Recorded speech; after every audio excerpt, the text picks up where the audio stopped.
E aí, querida, vamos começar o programa? Gata, deixa eu terminar aqui só o último capítulo. Começa aí você, vai. Ela tem o tempo da vinheta.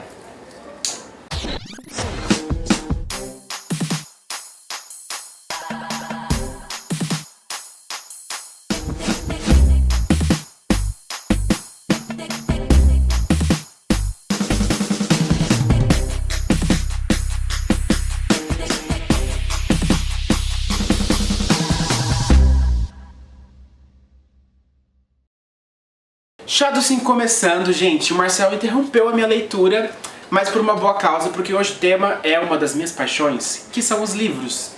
E para isso, a gente resolveu chamar o Fabrício Viana, que é um autor LGBT, já lançou 4 livros com a temática LGBT, e é por isso que a gente vai falar um pouco sobre esse universo que são os livros especificamente LGBTs. Fabrício, muito obrigado por ter vindo. Seja bem-vindo ao Chá.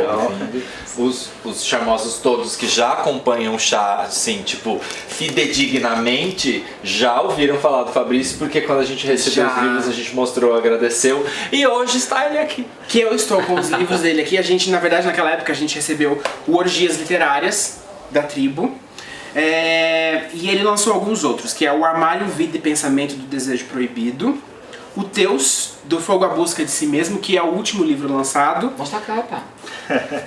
Daqui, ó, o armário. É que são muitos livros, gente. Vamos pela ordem. Teus. Teus é o último. Esse é o último Esse é o livro último lançado. romance homoafetivo, que também tem algumas cenas homoeróticas, inclusive alguns leitores dizem que são cenas bem pesadas e picantes. Gosto. Esse aqui, como eu mostrei, são Orgias Literárias. Essa é uma coletânea LGBT com 10 autores, né? Que é muito legal. Um projeto do PROAC da Secretaria de Cultura de São Paulo. Sim. Vamos lá. Ursos Perversos. Esse não é indicado para menores de 18 anos, são coletâneas bem pesadas de contos eróticos. São contos. As menores de 18 Com personagens ursos, Gosto de urso. Depois até vou falar um pouquinho sobre. E o Armário, Vida e Pensamento do Desejo Proibido. Essa foi a minha primeira obra, eu escrevi em 2006, foi uma necessidade de explicar um pouquinho sobre a homossexualidade, os processos de saída do armário, essa parte mais psicológica, né? Pela minha formação em psicologia. Você sabe que eu tenho um armário, eu tava vendo nos meus livros, e eu tenho um armário em casa que eu ganhei na época da G Magazine. Eu escrevia para a G Magazine, tinha algumas revistas que eu escrevi, inclusive quando eu escrevi o Armário, foi produção independente, como eu já tinha bastante leitor das revistas, foi muito fácil, eu fui em uns 30 programas de TV, Ana Maria, Fantástico, então o Armário naquela época explodiu bastante, assim, de público, leitor, porque até hoje, por mais que a gente fale de homossexualidade, de sexualidade humana, é um assunto que as pessoas nascem, crescem, se descobrem homossexual e tem muita dúvida. Fabrício, me fala uma coisa. Quando foi o primeiro livro que você lançou? Qual foi o ano? Foi o Armário, né? Foi em 2006. O Armário, na verdade, eu nunca pensei em ser escritor ou escrever um livro. Eu tinha alguns projetos sociais que ensinavam mostrava um pouco que a homossexualidade é só uma vertente saudável da sexualidade humana, e aí de tanto eu receber e-mails com perguntas, e eu não tenho clínica, nunca cliniquei, eu falei assim, eu vou sintetizar as perguntas num livro e vou escrever o Armário. Aí fiz uma produção independente, sem editora, eu mesmo fiz toda a diagramação, contratei revisão, capista, e aí lancei. É um trabalho danado. E é um trabalho, mas assim, quando você faz algo com prazer e com paixão, nossa, é muito bom. A gente sabe. É o caso de vocês, realmente. Eu até agradeço, né, mais uma vez o convite, porque eu acompanhei desde o início de vocês e vocês estão de parabéns. Então, tudo que a gente faz com amor dá resultado e é muito legal. Já faz quase uma década que você lançou o primeiro livro. O que você sente que mudou? Porque a gente sabe que esse campo da literatura, o mercado editorial tem um pouco de receio em lançar livros LGBTs. Eu lancei um esse ano com essa temática, aqui, né? Que é seu, está aqui. Olha, obrigado. O pessoal já conhece, né? Que eu já cansei de divulgar o livro. Mas tem que divulgar Tem que divulgar sempre, muito. Legal, Over the Rainbow. Over the Rainbow. E eu falo pra todo mundo que a Planeta teve uma coragem muito grande de colocar e de distribuir, porque as editoras têm esse medo, esse receio de colocar livro LGBT nas livrarias. Sim. O que você acha que mudou? Mudou de 10 anos pra cá? O que você O que eu sente? costumo dizer, não sei se vocês compactou com essa ideia, né? A gente brinca que muita coisa mudou, que a gente fala bastante, mas eu acho que o preconceito ainda é o mesmo. Por exemplo, no armário tem uma pesquisa que eu coloquei de uma faculdade do Rio de Janeiro, onde eles perguntam para os jovens o que eles pensam sobre a homossexualidade. E a resposta deles é exatamente o que nossos avós pensavam. Então não mudou muita coisa, né? O preconceito, a intolerância ainda é a mesma. E com o meio editorial a mesma coisa. Então não é porque tem uma editora LGBT que publica livros que ela vai ser mais aberta, não, ela sofre preconceito, ela vai ter esse problema editorial como qualquer outro. Vocês perceberam que tem uma pessoa faltando aqui, né? Não. Quem? Nós aqui do Chá estamos tentando coisas diferentes e a gente resolveu mandar o Rafa pra rua, porque ela gosta de uma rua, pra saber das pessoas o que elas acham dos temas que a gente aborda. Então, Rafa, diz aí pra gente o que tá rolando. Gente, hoje eu tô aqui no Centro Cultural São Paulo, porque afinal eu não aguentava mais olhar pra cara do Marcel. Então eu quis dar uma mudada de ar, sabe? Ver gente diferente. Bom, mas eu também quero conversar com as pessoas e saber o que elas acham desse assunto de hoje. Gente, pra quem já conferiu o vlog A Dama da Noite sobre o espetáculo maravilhoso que tá em cartaz, vou aproveitar que o André Greco tá aqui do meu lado e já vou perguntar pra ele. André, por que a literatura precisa de livros com temática LGBT?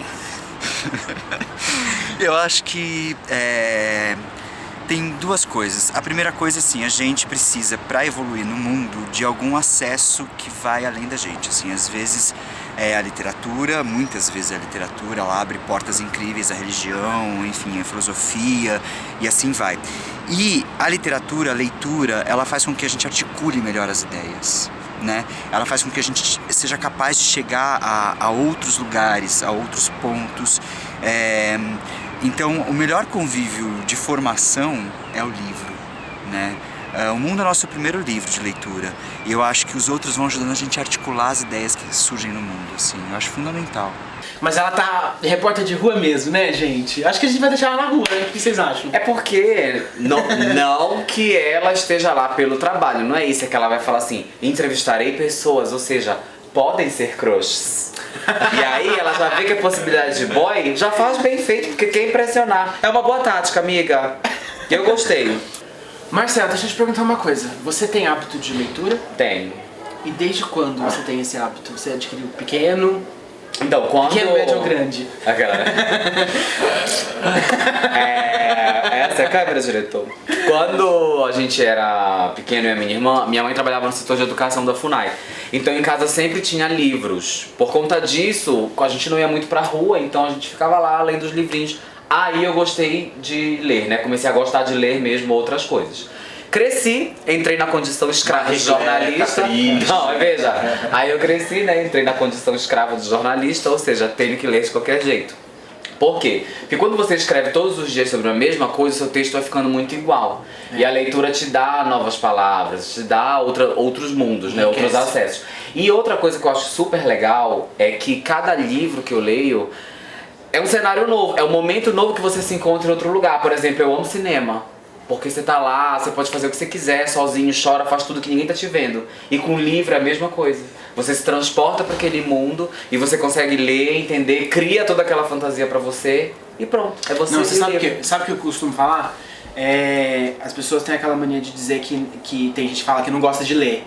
Mas eu duvido que você não vai encontrar nunca na sua vida um gênero literário que você não goste de ler. Acho que a pessoa acho que a pessoa não encontrou de fato o que ela gosta de ler, porque a leitura é prazerosa. É que assim, a gente costuma, é a mesma coisa do que acessos na internet. Você sempre vai naquilo que te dá prazer e o que você tem interesse. Então assim, no meu caso, por exemplo, cada livro tem um gênero literário diferente. O Armário é um livro técnico, né, mais científico.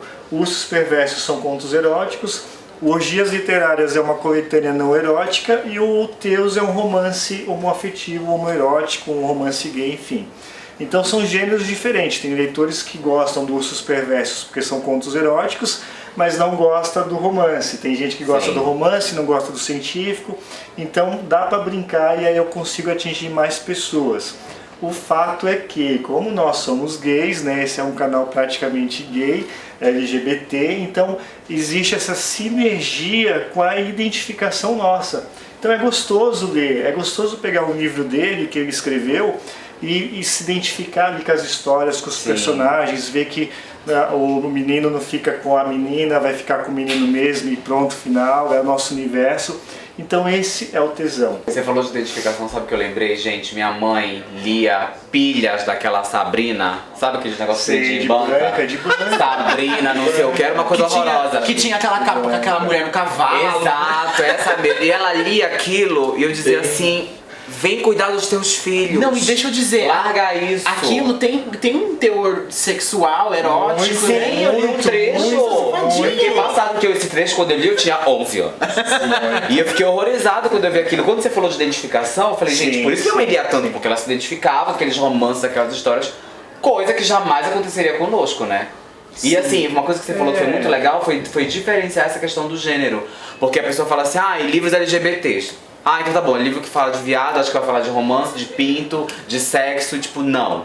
É bom saber que tem, né, várias vertentes. Não, o meu livro são contos de fadas adaptados, assim, é super teen, não tem nada de erótico. Caliente, não. Eu já migro pro caliente e pro não erótico. O que eu, de fato, a gente percebe que assim, hoje em dia, né, eu tenho essa produção independente, mas a gente tem muito escritor, escritora da literatura LGBT com muito livro legal, mas que a gente não tem uma divulgação, né? E não é problema da literatura LGBT, é do mercado literário mesmo. Exato. Você escreve livro, é difícil você ser visto. O que eu peço, inclusive para os escritores e autores, é que façam um trabalho que eu venho fazendo. Não é só se apaixonar pela escrita, não é só se apaixonar pelos leitores. Eu consegui já uns 20 mil leitores, eu recebo foto com os leitores com os meus livros. Que legal. É uma coisa muito apaixonante, mas porque eu faço esse trabalho, eu vou atrás, eu incentivo, eu mostro para as pessoas que têm opinião, né? Vamos conhecer o trabalho da literatura LGBT. Então o autor hoje que não se movimenta, que ele acha que só escreveu o teu programa e o teu livro e tá tudo bonitinho, ele morre. Não, tem que se oportunizar. Tem que se mexer, se movimentar. Você falando sobre isso, eu me identifico porque quando eu resolvi escrever eu fui atrás de uma editora para publicar o meu primeiro livro, o primeiro livro que eu escrevi, que eu tenho escrito, ele não é LGBT, não tem o menor conteúdo, é um romance de época. Tá. E aí eu enviei o meu livro para a editora depois de um tempo respondeu e falou assim, olha, a gente não tem, no momento, não é o momento certo para lançar o seu livro, mas a gente gostou do seu perfil, a gente gostou de você, a gente gostaria de lançar, que você participasse de um projeto que a gente tem, que é uma coletânea de contos LGBTs. E quando eu ouvi isso, eu falei, eu não sei. Não gostou? Então eu falei, eu não sei. Tá. Porque eu fiquei com medo de ficar estigmatizado, sabe? Sim, ele é o Renato do canal do Chá do LGBT, que tá lançando um livro LGBT, não sei o que. E eu fiquei com esse medo. Mas eu falei, não, eu preciso dar o primeiro passo para as pessoas me verem como autor. Então eu aceitei o desafio. E pra mim foi ótimo. E depois disso, assim, eu não me arrependo nem um pouco, porque foi maravilhoso escrever um conto LGBT. Foi maravilhoso. A resposta, o carinho que os fãs LGBTs, as pessoas que leem, que consomem esse conteúdo têm, é incrível, gente. É incrível, incrível, incrível. Tem uma questão que, pelo menos comigo foi assim, que é muito, sei lá, tipo, engraçado, mas eu tenho, por exemplo, preferência por gêneros específicos de literatura.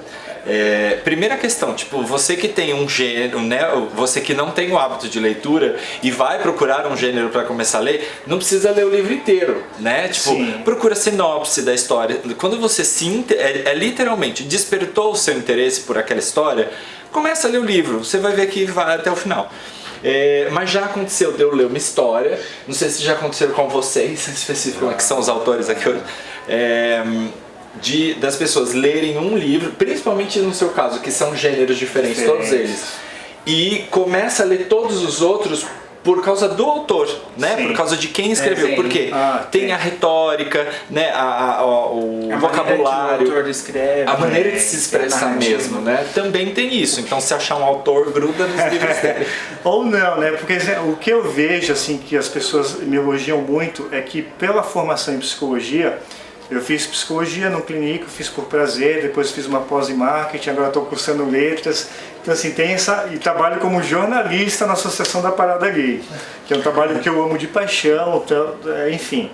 Mas o que as pessoas falam da minha parte literária é que assim, Fabrício, até para você escrever conto erótico eu aprendo alguma coisa, porque os teus contos eróticos, por mais excitantes que são, eles remetem a coisas sobre doenças sexualmente transmissíveis, eles falam sobre drogas, então tem todo um enredo por trás, não é só o sexo, só o conto erótico, só a pornografia, tem toda uma história por trás, e isso é muito legal. Eu escuto isso principalmente do Teus. O Teus, esse meu último trabalho, é batata, não importa quem leia. A pessoa lê, no final ela tem 3 reações. Ela me xinga, e chorando, né? Me xinga chorando, já são 2 reações, e agradece por ter escrito o livro. Pode ser hétero, pode ser homem, mulher, é sempre assim, as pessoas choram muito, tem leitor que me manda foto chorando. Nossa. Acabei de terminar de ver o livro Teus, eu não acredito nessa história fantástica. Eu falei, gente, é muito legal. O pessoal também te manda, assim? Manda bem emocionado. É porque o meu livro, primeiro, é uma coletânea. É uma coletânea de contos de fadas, sim. Então tem um teor leve. Mas eles mandam falando que se identificou e por N motivos, isso é muito bom. A gente tem um Teus aqui, né? Você sabe. Tem, cadê? Nossa, Mateus ali, essa Deixa eu falar uma coisa. Teus. O Rafa tá me chamando no ponto aqui, gente. Nossa, ela tá gritando. Sai daí, tá gritando aqui no ouvido. Rafa, fala, querido. O que você fala aí? Agora eu tô aqui com a Vitória. Vitória, deixa eu te perguntar uma coisa. A representatividade LGBT nos livros, você acha que ela aceita a sociedade a de fato tu compreender as diferenças, reduzir o preconceito? Sim, porque ler transmite informação, né? E quanto mais informação, vai diminuindo a ignorância das pessoas, né?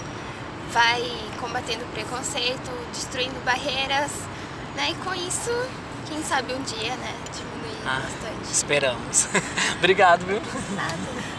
Voltando aqui, gente, falando nessa questão dessa abordagem LGBT, não só nos livros, mas também na sociedade.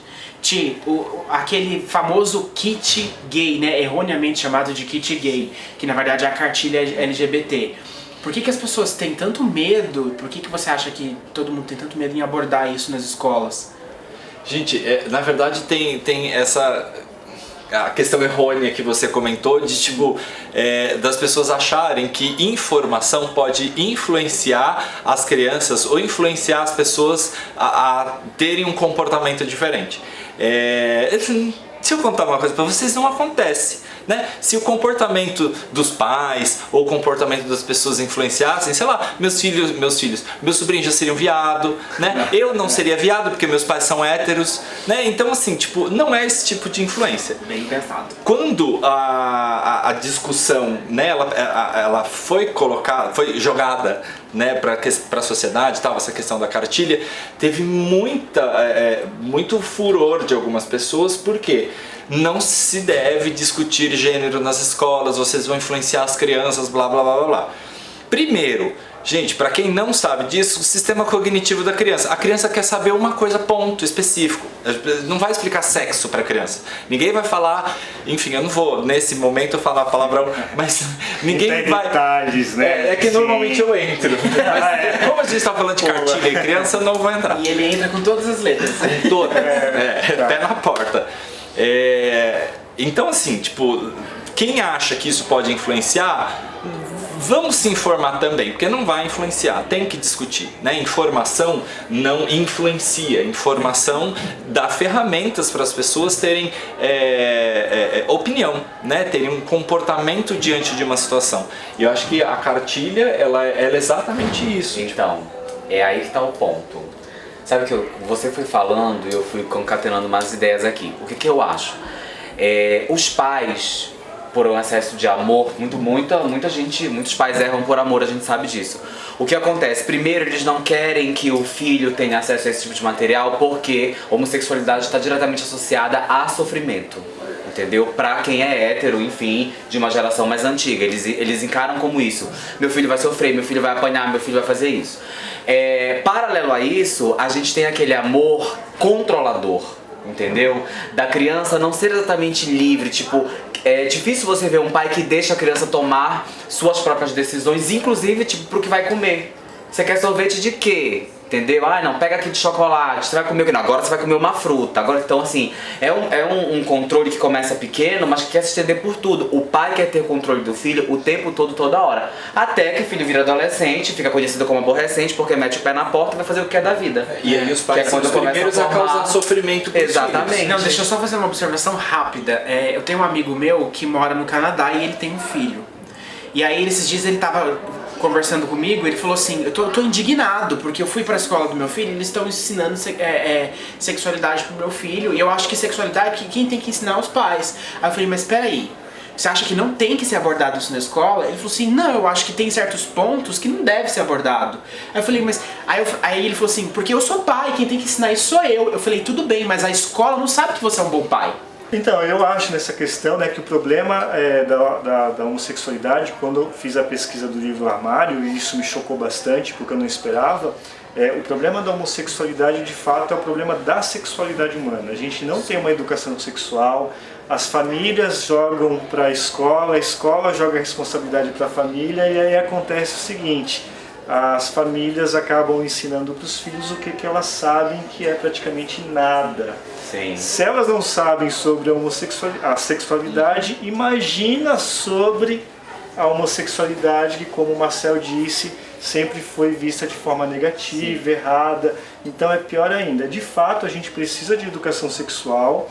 A cartilha é extremamente necessária, e não só a cartilha, é essa educação mesmo, é a gente falar de forma saudável, e que a gente sabe que é saudável, né? A gente já se assumiu, a gente teve essas neuroses, eu acredito que cada um de vocês passaram por isso ou não, mas assim, a gente tem os níveis de neurotizantes maiores ou menores. Depois que você se assume, você fala, nossa, pra que eu passei por isso? Entendeu? Essa educação sexual que você está falando, eu acho que ela é válida inclusive para muita gente que é adulta. Ela não se limita a criança. Tem muita gente que você conversa hoje e a pessoa é completamente desinformada, despreparada mesmo, sabe? Então, eu acho que essa educação é super válida para várias das pessoas que nós conhecemos. Eu vou te interromper porque o Rafa tá gritando aqui Fica de novo. Imagina ela gritando aqui. Ela tá interrompendo a minha fala. Ela tá lá com os boys. E pra finalizar, a gente vai chamar o Rafa mais uma vez. Rafa. Fala, mulher. Eu tô aqui com a Priscila agora. Priscila, me responde uma coisa. Você leria um livro LGBT? Com certeza. E você acha que tá em voga e precisa, enfim, ter mais da literatura com a temática LGBT? Eu acho, assim, eu já leio o que eu vejo de matérias, revistas, porque eu tenho várias amigas lésbicas, tenho amigas que são homens trans, mulheres trans, tenho vários amigos assim. E me interesso assim, pela leitura, entendeu? Desse tipo de assunto. E a literatura seria muito importante, né? Como, por exemplo, a gente busca pela literatura negra e pelos negros que são protagonistas disso. Eu acredito que quem é LGBT tem que ser protagonista, escrever e dispor essa literatura pra gente, assim, também, né? Tem que ser protagonista também, né? Exato. Obrigado, viu, Priscila? Obrigada, viu? Obrigada. Bolachinha, muito obrigado pelo seu trabalho na rua. Fofa. Semana que vem ele tá lá de novo, porque agora a gente vai deixar ele na rua, gente. A gente vai separar um ponto pra ela. Uma esquininha. E pra finalizar o nosso chá, que está acabando, dicas de livros LGBTs. Ti. Ele olhando pra minha cara e pronto, vai sobrar pra mim. Ok. Na verdade, assim, eu leio muito, de muitos gêneros. Eu comecei e eu tenho a péssima mania de começar a ler vários livros ao mesmo tempo. Até a hora que eu me confundo, aí eu paro todos, termino um, paro de novo, termino o outro e vou indo. O seu é o próximo. Legal. E aí, o próximo que eu já comecei, né? Enfim. Na verdade, a dica que eu tenho é você pesquisar isso. Até pegando o que a gente falou antes da cartilha e tal, se você buscar pelos órgãos capacitados para isso, né, vamos assim dizer. Então você tem, sei lá, a Comissão da Diversidade Sexual da OAB Jabaquara, eles têm uma literatura, inclusive técnica, que eles podem indicar. Né? A gente tem na prefeitura, você já deve, se não assistiu, um programa com o Alexandre Melchior, secretário. A gente fala de uma questão específica, mas na internet, nos meios específicos, você acha muita coisa para você se guiar para pesquisar e começar a ler. Sim. Fabrício. Eu acho que assim, a internet hoje, né, felizmente, óbvio, a gente tem uma capacidade de pesquisa muito grande. Então dá uma pesquisada, procura lá literatura LGBT, ou então literatura gay, literatura lésbica, não interessa. Nós temos muitos escritores, pessoas assim admiráveis, com uma literatura excelente, e assim, eu nunca falo só de mim porque eu não sou único nesse universo. Quero ser lido, mas eu quero que as pessoas também leiam esses outros autores. Tem Karina Dias, que está com 3 livros agora, literatura lésbica, ela faz muito sucesso. Tem o Roberto Muniz Dias, que também ganhou prêmio no ano passado. No ano retrasado eu ganhei 2 prêmios no livro Orgias Literárias da Tribo. Então assim, tem muita coisa sendo produzida e muita coisa legal, mas também tem muita coisa que não é legal. Dá uma olhada nos book trailers, dá uma olhada na sinopse, dá uma olhada nos comentários. Se você entrar na Amazon, nos meus livros, o texto, por exemplo, são 13 comentários com 5 estrelas. Eu falo, gente, isso é muito legal, porque realmente está agradando gente que eu não conheço, porque é diferente você passar para um amigo, o amigo ler, é legal, né? Amigo nunca dá aquela opinião, amigo, né? É assim mesmo. Então quando vem a opinião de fora é muito legal. Então dá uma sondada, dá uma pesquisada na internet, pesquisa sinopse, vê se tem boas recomendações e leiam, incentivem, divulguem, faça como o Chá dos 5, né? Coloque isso como pauta, coloca texto no teu blog, no teu site, editores de site LGBTs, por favor, divulguem seus escritores LGBTs, porque eu acho que a sociedade e a gente só tem a ganhar com isso. Marcelzinho. Tudo bom? Tudo bem, querido? Vou fazer um pouco diferente. Em vez de dar dica de um livro só, como o próprio te falou, a gente merece ler vários livros ao mesmo tempo, né? Ela vai falar de enciclopédia, cadê? Não, galera, vale passa. La Russe Cultural. Não, uma coisa que eu faço, eu acho assim, a leitura ela tem que ser prazerosa. Voltando. A leitura ela tem que ser prazerosa de vários modos. E ela também tem que te ajudar de vários modos, não só a você se transportar para outro universo. Então o que eu faço? Eu sempre tenho uma canetinha, uma borracha, né, lápis e borracha. Vejo uma palavra nova, eu vou lá e anoto no fim do livro aquela palavra. E aí, se eu ver algum sinônimo de alguma palavra que eu conheça, eu vou lá e trago pra frente. Se tem alguma palavra que eu vi, que eu gostei, que eu já tinha, que eu conheço, mas que eu quero passar a usar no meu vocabulário, eu também coloco ela numa página separada. E aí eu vou tentando criar contextos ao longo da semana, ou até na hora mesmo, mando WhatsApp com a palavra assim, bem louca, ninguém nem entende às vezes, porque a palavra é super... Mas eu não tô nem aí. Aí a pessoa te explica, aí a pessoa, o que você tá falando? Eu tô falando isso. Tipo, o cara que entendeu tudo, né? Mas assim, isso é pra você aprender mais e enriquecer mais o seu vocabulário. Gente, é quase uma iniciação científica, uma leitura de livro dela, né? Gente, é um estudo, juro, é um estudo. Inclusive eu ando com as normas ABTN. Bem isso. Olha, o que eu te digo uma coisa, sabe? Quando eu aprendi isso, eu aprendi lendo Harry Potter. Por incrível que pareça, o modo como ela descreve, a gente falou sobre autores e o estilo dos autores. O universo de Harry Potter é super rico, cheio de referências de toda a Europa. Então assim, ela constrói tão bem a cena, tão bem que aquilo te deixa muito esperto. E as várias referências, sabe? Tipo, Mandrágora, por exemplo, é uma coisa que existe. Entendeu? No filme ela morde e quase fala, mas ela existe. Então assim, é muito legal isso, sabe? Tipo, use a seu favor. Só pegando esse quadribol, né? Só pegando esse gancho com o Marcelo, assim, o que eu recebo também é de muito leitor e pessoas que querem escrever livro, né? O que eu falo para essas pessoas é o seguinte: dá uma pesquisada, tem muito curso literário de como construir história, de como construir de fato, né? Tem um projeto meu que eu vou colocar mais para frente no ar, que é escrevendo e vendendo livros.com.br. Já está registrado, mas depois eu passo mais detalhes, onde eu vou colocar alguns cursos nesse sentido, porque às vezes a pessoa quer escrever, quer ter alguma obra, mas não sabe por onde começar. Sim. E aí é bom você ter referências. Legal. Não escrevam por escrever. Sim. Dá uma estudada antes, faça uma pesquisa, e como o Marcel disse, né, não é só você contar a história, você tem que saber narrar, saber contar os detalhes, você tem que ter uma observação ali muito aguçada e tem que criar um texto interessante. Tem que ser fechativa. Que venda, fechativa. E é óbvio que eu vou indicar o meu livro, né? Que tá aqui.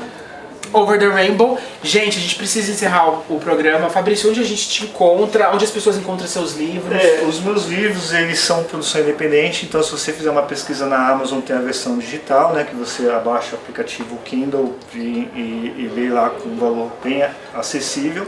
O Teus dessa semana, nesse mês, entrou na promoção de alguns escritores selecionados e está R$3. Gente, R$3 você tem a obra completa, que eu passei 7 anos para escrever o livro, R$3. Você não toma um suco com R$3. Pois é, então assim, só não lê quem não quer. E tem a versão impressa que tem no site Bons Livros, editoradigital.com.br, é uma editora minha. Tem outros livros de outros autores também LGBTs nesse site.